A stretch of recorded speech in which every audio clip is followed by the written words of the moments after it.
When someone talks about prepping, the focus is on the quote-unquote sexy things. Situations like war, natural disasters, famines, and man-made horrors beyond our comprehension get lots of time on the YouTube algo already. But I see one that no one talks about, one situation that we will all be directly affected by eventually. That is, preparing for the long-term medical care and eventual death of a loved one. 79 million Americans carry some form of medical debt. That doesn't include other costs, such as the impact to quality of life, impact on income, or impact on long-term mental health of people caring for the terminally ill. There are also so much more than financial issues when it comes to the care of someone who can no longer take care of themselves. But is this prepping? Prepping is a lifestyle. This absolutely should be planned for as well. Imagine preparing for zombies or food shortages, but someone in your family or survival group becomes ill and you don't know what to do. To make matters worse, or better, the rest of the world still functions exactly like it did the day before. So it's not like you can loot, coerce, or bribe your way to better care. You're still in search of the best healthcare provider that your level of insurance can provide. This is real. It's a real emergency to have this situation thrust on you. You must figure out if you can continue work. You must think if you can afford the extra knowledgeable help. You must rethink your strategy if this family member is also your main source of know-how. If you don't prep for the world today, you have a gap in your preparation for tomorrow. If you have a setup where this isn't a concern of yours and it's just you, okay, but hear me out. Even if you aren't rendering care for your loved one, there's still things you should consider that are beyond the physical. Let's get into this rarely talked about topic in our community. Let's examine the top things you must prepare in order to weather the challenges that come with taking care of a terminally ill family member or friend.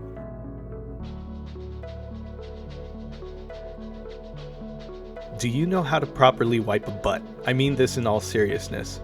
An incapacitated or terminally ill person may no longer be able to maintain their own cleanliness or dignity. There's a way to prevent infection, a way to create moisture barriers, a way to properly care for skin so it doesn't break down and create ulcers due to pressure and accumulation of filth. The human body can break down in a very short time when it's immobile. You need to know how to clean another person properly to prevent the situation from becoming worse. This is even more important if you can't get extra help. Even then, aid from a person who might be underpaid to help may be different than the care rendered by somebody who loves the person in need of aid. Clothing a fragile person, for instance, can be a delicate activity. Done improperly, a person rushing through the process can create a fracture or tear a ligament. Excellent empathetic care is rare and a treasure if it can be found. Classes to be a certified nursing assistant are only 2 weeks long.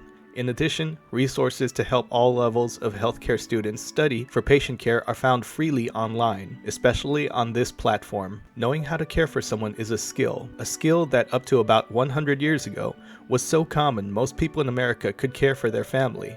Prepping should include all situations a community can face, which leads me to my next point and something preppers should consider.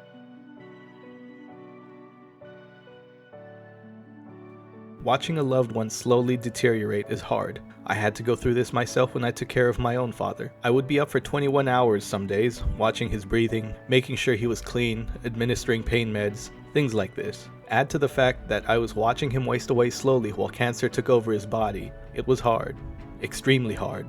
I wrestled with the hope that miraculously he could get better. I also wrestled with thoughts that hopefully it would come quickly so that he didn't suffer anymore. Part of preparation is being ready and recognizing these thoughts. Preparing yourself to render the best damn aid and assistance you possibly can despite the fatigue, loneliness, and sadness. Being resilient to carry on after all of this is past. But you really don't have to face all of this alone.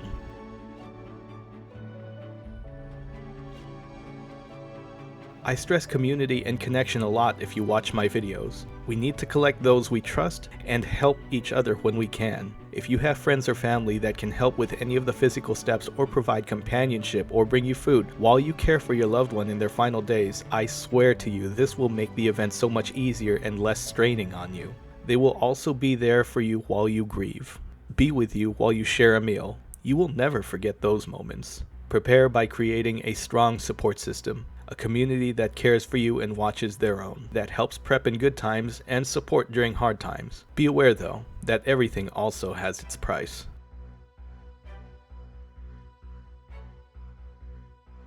If you have your loved one in a hospital or care home and can afford it, excellent. Money, having enough of it, is something that rarely gets addressed as preppers.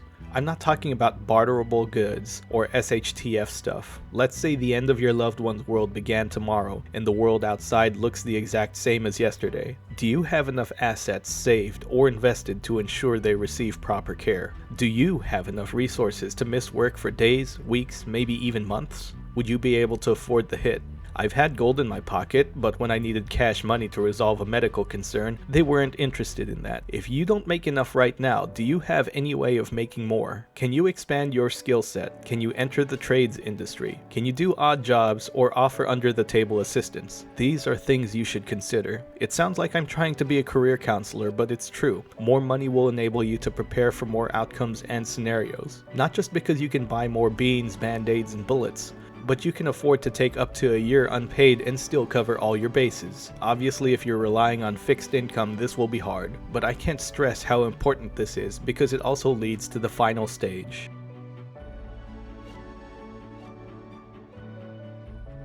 You must prepare your mind to be strong enough to accept the outcome. You should also be told something very important.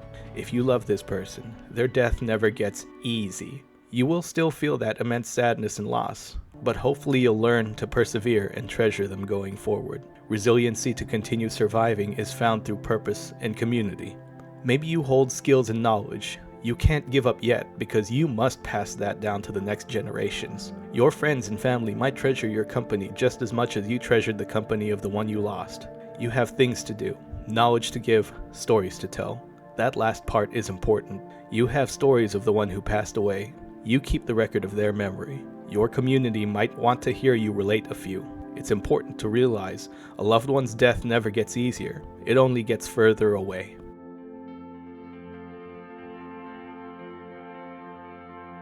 You should build a strong community. Survival takes on many facets, and more competent hands on deck means your chances of surviving bad economic times or disaster are generally higher in groups that look out and prepare with each other. I hope this video makes you think about taking a more holistic and cultural approach to prepping, beyond stupid food lists or gear sponsorships you've heard hundreds of times.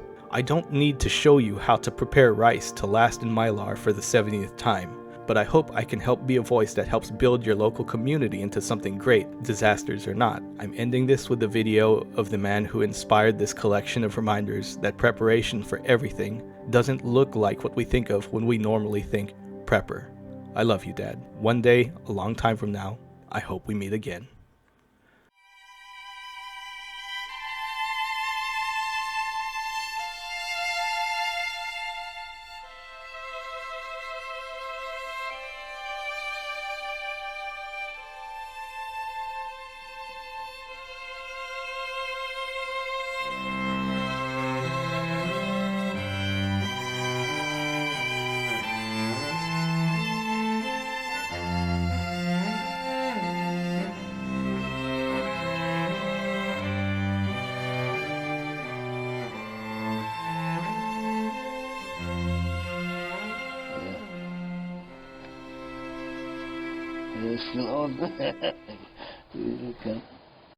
Until the next video, be good, stay safe, and have a good one.